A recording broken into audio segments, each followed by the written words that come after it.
Hi guys, good morning and welcome back to another video. आज हम बात करने वाले हैं वायर एंड केबल स्पेस के बारे में एंड हम सबसे जो लीडिंग प्लेयर है पॉलीकैब उसको डिकोड करेंगे आज। So let us start with the macro level environment. तो देखो जी, जब पॉलीकैब का कॉन कॉल मैंने पढ़ा सो स्टार्टिंग में उन्होंने मैक्रो लेवल एनवायरनमेंट की बात करी एंड यहाँ पर कुछ पॉइंट्स हैं, कुछ डॉट्स हैं, उनको कनेक्ट करना। देखो, वायर एंड केबल का सबसे पहला यूज कहाँ होता है? इंडस्ट्रियल इंफ्रास्ट्रक्चर सेक्टर में, इलेक्ट्रिकल इक्विपमेंट्स में। तो आप देखोगे ऑलमोस्ट जो बिल्डिंग से रिलेटेड प्रोडक्ट्स हैं, जो भी भाई आजकल तो एक्चुअली सब चीज़ों में वायर एंड केबल्स का यूज़ हो रहा है। लाइक इंडस्ट्रीज में, इक्विपमेंट, इलेक्ट्रिकल इक्विपमेंट्स में, then infrastructure, real state sector में, हर जगह वायर एंड केबल्स का यूज़ होता है। ठीक है, एंड इनके बिना इंफ्रास्ट्रक्चर नहीं बन सकता वायर एंड केबल्स के। सो एक क्रिटिकल कंपोनेंट है इंफ्रास्ट्रक्चर को ग्रोथ के लिए। अब यहाँ पर जो गवर्नमेंट का बजट है, गवर्नमेंट ने अपना जो केपेक्स करती है इंफ्रास्ट्रक्चर, रियल स्टेट और इंडस्ट्रीज वगैरह में, वो 28% से ईयर ऑन ईयर इंक्रीज कर दिया है लास्ट 8 महीने में। सो लास्ट 8-9 महीने का जो इंक्रीज है वो 28%। लेस से लास्ट ईयर 100 रुपये गवर्नमेंट खर्च कर रही थी इंफ्रास्ट्रक्चर पे, और इस साल उन्होंने 128 रुपीज़ खर्च करे इंफ्रास्ट्रक्चर में। सो यहाँ पर जब इंफ्रा में डिमांड बढ़ेगी, भाई इंफ्रास्ट्रक्चर में सरकार ज़्यादा खर्चा करेगी, तो फिर ऑब्वियस सी बात है कि वायर एंड केबल्स वगैरह जैसी चीज़ों की जो कॉन्स्टिट्यूएंट्स है उनकी भी डिमांड बढ़ेगी। एंड एज अ रिजल्ट जो हमारे कंपनीज हैं वायर एंड केबल स्पेस में लिस्टेड, पॉलीकैब वगैरह, उन सबके रिजल्ट्स बहुत ही अच्छे आए हैं। एंड अब देखो, if I talk about Polycab, अब मैक्रो लेवल एनवायरनमेंट में ये चीज़ सही है कि डिमांड जो है वो अच्छी खासी आ रही है। गवर्नमेंट का केपेक्स गवर्नमेंट दम से कर रही है, अच्छा खासा इंक्रीज है। एंड गवर्नमेंट की केपेक्स के कारण प्राइवेट केपेक्स में भी इंक्रीज आ रहा है। सो दोनों जगह से केपेक्स हो रहे हैं दम से। वायर एंड केबल का डिमांड अच्छा खासा बढ़ रहा है, डिमांड को लेकर कोई भी दिक्कत नहीं है। ठीक है, अब यहाँ पे हम बात करेंगे पॉलीकैब के बारे में। पॉलीकैब के 3 बिजनेस वर्टिकल्स है। सबसे पहला तो हो गया जी इनका वायर एंड केबल वाला, जहां से इनका 80% से ज़्यादा रेवेन्यू आता है। सेकंड हो गया इनका एफएमईजी बिजनेस।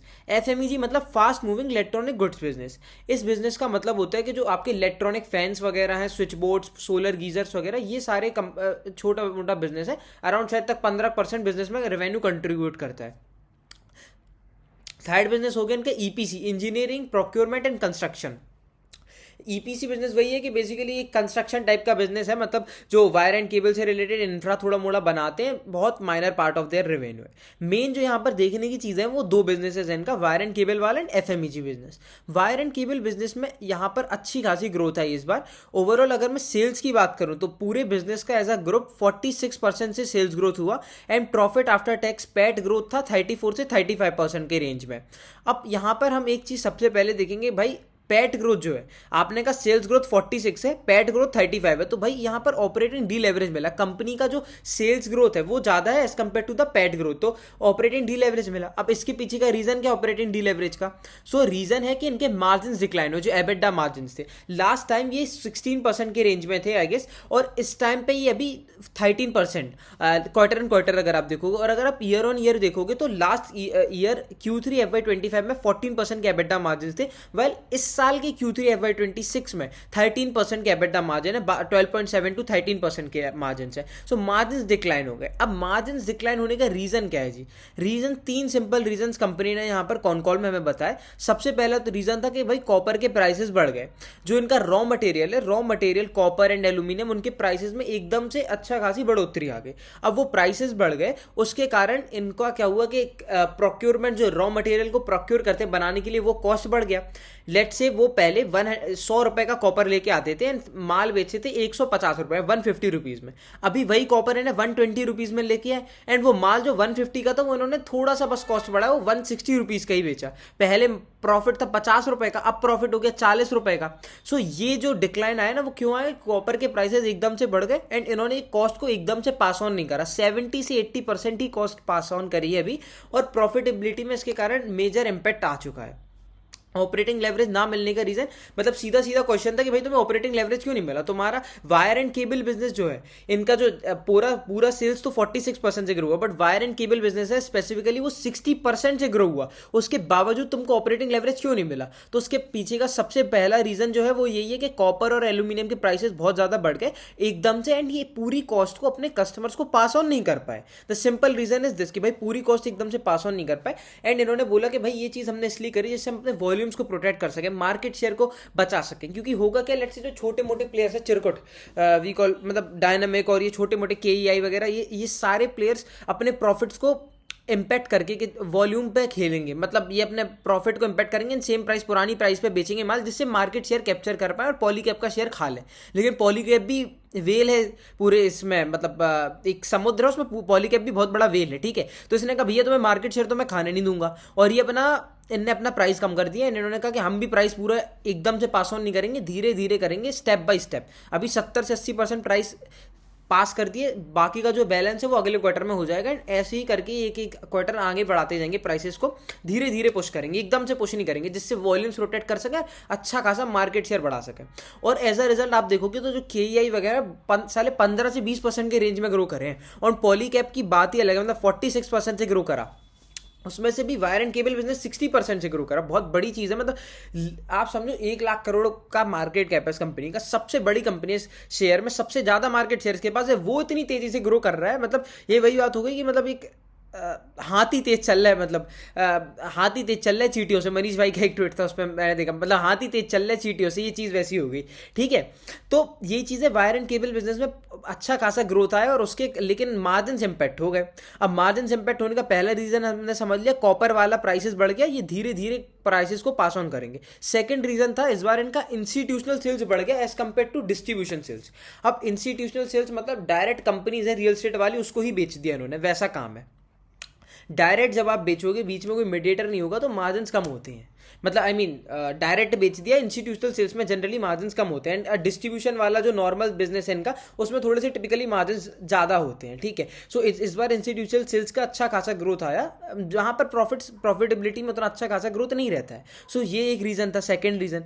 थर्ड रीज़न एक ये भी था कि इनके एक्सपोर्ट्स कंपेरेटिवली डिक्लाइन हो गए as compare to their domestic sales. Domestic sales ज़्यादा ग्रो करी, वेल एक्सपोर्ट्स उस रेंज में नहीं कर पाए। सो एक्सपोर्ट्स डिक्लाइनमेंट, एक्सपोर्ट्स में as you all know margin ज़्यादा रहते हैं, बट एक्सपोर्ट्स अच्छे से ग्रो नहीं कर पाए, उसके कारण मार्जिन में थोड़ा सा इंपैक्ट आया। सो मेन तो ये 3 रीजन है। जो कोर एक मेन रीजन है वो यही है कि भैया कॉपर के प्राइस बढ़ गए, एल्यूमिनियम के, और ये एकदम से पास ऑन नहीं कर पाए, ठीक है। अब ये पहले लेट से 50 रुपए कमा रहे थे, भी 40 रुपए कमा रहे हैं, जिससे इनकी वॉल्यूम प्रोटेक्ट हो जाए, मार्केट शेयर बढ़ जाए कंपनी का। अब ये चीज़ इसको खेलना है। अब ये धीरे धीरे कॉस्ट को पास ऑन करेंगे, 1-2 क्वार्टर में हो सकता है प्रॉफिटेबिलिटी में इंपैक्ट है, कंपनी ने बोला ये चीज़। ये क्वार्टर इंपैक्टेड है प्रॉफिटेबिलिटी में भी हो सकता है नेक्स्ट क्वार्टर भी प्रॉफिटेबिलिटी में इंपैक्टेड हो। अब देखो दूसरी चीज़ ये आई, इन्होंने कहा कि अब जो वायर एंड केबल बिजनेस वो 60% से ग्रो करा, उसमें से भी वायर वाला आई गेस ग्रोथ आउटपेस करा था केबल्स से। अब वहाँ पर कंपनी ने ये चीज़ बोली कि यहाँ पर अच्छी खासी ग्रोथ आई, क्योंकि जो डिस्ट्रीब्यूटर्स हैं उन्होंने स्टॉक कर लिया, प्री स्टॉकिंग कर ली। जनवरी में जो माल लेना था दिसंबर में ही ले लिया। तो अब इससे एक चीज़ ये आई कि भैया जो डिस्ट्रीब्यूटर तुम्हारे हैं, अगर वो जनवरी फरवरी का माल दिसंबर में ले लेंगे, तो तुम जनवरी फरवरी के क्वार्टर में क्या करोगे? उसमें तो तुम्हारा सेल्स इंपैक्ट हो जाएगा।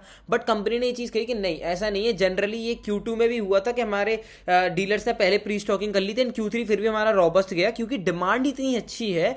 प्राइवेट केपेक्स हो रहा, गवर्नमेंट केपेक्स हो रहा, दुनिया भर के केपेक्स हो रहे हैं, डिमांड इतना अच्छा आ रहा है कि हमें डिमांड में कोई भी ऐसा प्रॉब्लम नहीं है। डिमांड बहुत सॉलिड है, इसीलिए हमारी ग्रोथ सॉलिड है। एंड डिस्ट्रीब्यूटर थोड़ी प्री स्टॉकिंग करा, 1-आध महीने का स्टॉक उसने अपने पास, इन्वेंट्री 30 दिन का रहता है उसके पास, लेकिन 40 दिन का हो गया, 10 दिन एक्स्ट्रा इन्वेंट्री है उसके पास, 10 दिन का। बट पॉइंट है कि डिमांड इतना अच्छा है कि कोई रीजन ही नहीं है कि ग्रो ना कर पाए। सो डिमांड अच्छा खासा, डिमांड को लेकर कोई भी दिक्कत नहीं है कि आगे जाके ग्रो ना कर पाए। एंड एज इनका Q2 में इन्वेंट्री ज़्यादा था, इन्वेंट्री लेवल ज़्यादा थे, बिकॉज इनको Q3 में अच्छी खासी डिमांड दिखी थी। एंड एज यू नो कि मतलब as we can see now that कि Q3 का रिजल्ट इतना सॉलिड है। सो ये चीज़ें कह रहे हैं कि Q3 में भी इन्वेंट्री लेवल ज़्यादा है, क्योंकि हमें Q4 जो अभी करंट चल रहा है उसमें अच्छी खासी डिमांड दिख रही है भैया, इसलिए हमारे इन्वेंट्री लेवल ज़्यादा है, ठीक है जी। तो मतलब ऐसा होगा क्या कि भैया जो 46% का अभी था सेल्स ग्रोथ, वही आ जाए 46% का, 40-50% की रेंज में आ जाएगा क्या Q4 का नंबर? तो अपन ऐसा भी एग्जैक्टली नहीं कह सकते, बिकॉज इस बारे में कंपनी ने कोई भी बात नहीं करी कि वो 40% के ऊपर से ग्रो करेगी कि क्या। लॉन्ग टर्म गाइडेंस जो इनका आई गेस 20% वाले रेंज में, 15 से 20%, इफ आई एम राइट, तो उसी रेंज में रहेगा। बट एज सच कुछ ये नहीं बोला कि अगला क्वार्टर बहुत अच्छा रहेगा क्या। बट मेरे जो एनुअल मतलब मेरे जो एस्टिमेट्स हैं, बात को समझना पहले, लेकिन अब जो 15 से 20% की रेंज में कंपनी ग्रो करता था ना पहले, वो अगले क्वार्टर में 15 से 20% के तो ऊपर जाएगा। अब इसका रीजन यही है क्योंकि कॉपर के प्राइसेस बढ़ गए, सो आपका वैल्यू ग्रोथ आ जाएगा यहाँ पर। जिनको नहीं पता, वॉल्यूम ग्रोथ और value growth is basically volume, मतलब लेट से तुमने लास्ट ईयर 100 किलो बेचा था, इस साल तुम 120 kg बेच रहे हो, तो 20% वॉल्यूम ग्रोथ है। एंड कॉपर का प्राइस लास्ट ईयर 10 रुपए था, इस साल वो भी 12 रुपए हो गया। सो तुम्हें 20% का वॉल्यूम ग्रोथ तो तुम कर ही रखो, एंड 20% का तुम्हें वैल्यू ग्रोथ मिल गया कॉपर का प्राइस बढ़ने से। तो ये चीज़ है। अब कॉपर का प्राइस बढ़ चुका है, सो लेट्स से कि अगर कंपनी बेयर मिनिमम 10% का भी वॉल्यूम ग्रोथ करता है एंड कॉपर का प्राइसेस जो है वो इतना बढ़ चुका है, तो आई गेस 15% का लेट्स से ले लेते हैं, तो 25% आ जाना चाहिए Q4 में रिजल्ट्स सेल्स का जो ग्रोथ है estimate basic. I would say कि 20% से तो ऊपर ही होगा, बिकॉज वॉल्यूम ग्रोथ तो मिल ही रहा है प्लस वैल्यू ग्रोथ भी आ गया है and company was overall bullish on this. But main concern जो आता है कि भाई प्रॉफिटेबिलिटी, किसी भी धंधे का मेन उसूल होता है प्रॉफिट बनाना। पर अब तुम्हारा मतलब ये अब पॉलीकैब के केस में हो गया रहा है कि इनके प्रॉफिट्स अभी डिक्लाइन हो रहे हैं, डिक्लाइन भी नहीं, ग्रो कर रहे हैं, बट ऑपरेटिंग लेवरेज नहीं मिल रहा, सो एक कंसर्न है। अब ये कंसर्न को कैसे हमको देखना चाहिए एज एन इन्वेस्टर? तो देखो दो चीज़ है, कंपनी के मैनेजमेंट ने कहा कि हम जो ऑपरेटिंग लेवरेज नहीं मिल रहा, हो सकता अगले क्वार्टर में भी ना मिले। ये चीज़ कंपनी ने थोड़ा सा इनडायरेक्ट वे में और थोड़ा सा सॉर्ट ऑफ डायरेक्ट वे में मिला, घुमा फिरा के कही, ये हो सकता अगला क्वार्टर भी इंपैक्टेड हो, कहा था ये चीज़। अब प्रॉफिटेबली इंपैक्टेड होगी, बट द थिंग इज कि इन्होंने ये कहा कि जो मार्जिन्स पुरानी रेंज में थे, लेट से अभी 13 हो गए, तो 14% की रेंज, 15% की जो रेंज है उसमें कहीं ना कहीं थोड़े टाइम बाद आ जाएंगे, क्योंकि हम पूरी कॉस्ट को धीरे धीरे स्टैगर्ड मैनर में पास ऑन कर रहे हैं। And but still long term guidance EBITDA margin की 11 से 13% है। बट अभी मेन क्यों डिक्लाइन हुआ? क्योंकि कॉपर के प्राइसेस बढ़ गए थे, ठीक है। अब लेकिन आगे जाके हो सकता है मार्जिन इंप्रूव, मतलब they were like good on this के मार्जिन इंप्रूव हो जाएंगे, no back to normal, will be back to normal. But अभी एक आध क्वार्टर में थोड़ा सा इंपैक्ट आएगा, क्योंकि हम कॉस्ट को धीरे धीरे पास ऑन कर रहे हैं। So this is the thing. अब एज एन इन्वेस्टर मेरा जो कॉल बनता है कि भाई अभी तो मैं सबसे पहले सारी कंपनीज के एक बार कौन कॉल आने दो, सबका रिजल्ट्स आने दो, मैं फिर P2P कंपैरिजन करूंगा, देन मैं देखूंगा कि कुछ अपॉर्चुनिटी बन रहा है क्या वायर एंड केबल स्पेस में। As of now I don't own any stock in the wire and cable space, but अभी यहाँ पर मैक्रो लेवल इन्वायरमेंट अच्छा है, सो डिमांड अच्छी आ रही है। सो आई थिंक अब there can be an opportunity either in मतलब वायर एंड केबल स्पेस में, कोई लार्ज कैप में, मिड कैप में, या फिर let's in small cap also. But let's see कि कैसे क्या रिजल्ट्स आते हैं, बिकॉज अभी इन सबके जो KEI वगैरह के रिजल्ट्स आ रहे हैं, छोटे प्लेयर्स के आ रहा है, वो तो बहुत ही वाहियात रिजल्ट्स आ रहे हैं, मतलब 15% 20% की ग्रोथ कर रहे हैं। पॉलीकैब इटसेल्फ इज डूइंग 40% का वॉल्यूम ग्रोथ, भाई 40% से वॉल्यूम ग्रो कर रहा था wire and cable business domestic में। So that's really commendable. But अभी I will be waiting for all the results and con call, will do a P2P comparison and as sure आप लोगों को तो दिखाऊंगा P2P कंपैरिजन करके, and then I will decide on myself कि भाई कुछ अपॉर्चुनिटी बन रही है क्या, कुछ सही सीन लग रहा है क्या कि नहीं। Yeah so that's all for the Polycab video. And अभी आदित्य विजन, कार्टरेट, PC ज्वेलर, 3-4 कंपनीज के मेरे ट्रैकलिस्ट में अपडेट्स आ चुके हैं। I will be making a video soon, so yeah make sure you watch them out.